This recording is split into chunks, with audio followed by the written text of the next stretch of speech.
he be a Pro Bowl receiver this year, or is there not enough football to go around? He could, but I don't expect him to be. Man, he's a very dependable receiver. When you look at Amon-Ra St. Brown, you don't look at him as a home run hitter. You don't look at him as a elite receiver. But you look at him within the confines of this offense. This offense is going to be run heavy. It's going to, I don't want to use the word conservative, but their bread and butter is going to be just getting first downs. And so this is a guy that's going to get you first downs.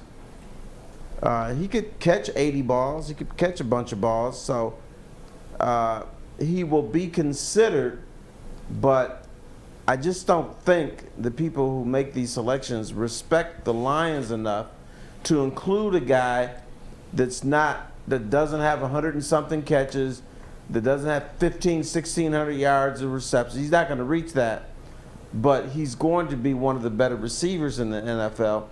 I just don't think people are going to pay attention to that. And D-Mac, for me, it represents something that I think Lions fans have been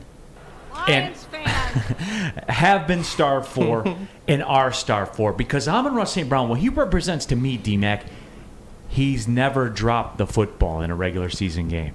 Like, think about that for a minute. And it's going to happen at some point. You just hope that it doesn't happen at the most inopportune matter. But, I mean, here's the thing. But he's anti-Lions. You know, he's not getting a false start penalty on 3rd and 1. You know what I'm saying? Like, he catches the football. Here's the one thing you notice. He goes about his – you see the consistency of him continuing to be a pro. What's the one thing that the comparable, or we saw the end of the year when he was pretty much the prime receiver, receiving 8-10 balls a game, putting up some numbers, right?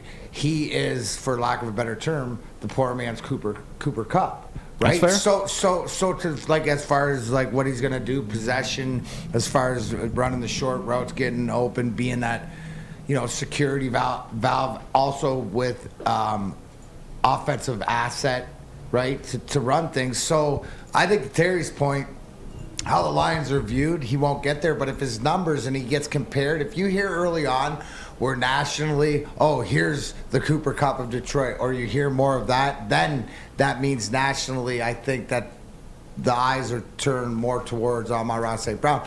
But I think it's going to take him maybe another season of the consistency of putting it down and putting, like Terry said, 75, 80 balls in his hands. But he doesn't drop it. And I think that to Jared Goff, a lot of the things is with his development and if we see his confidence is the relationship between those two.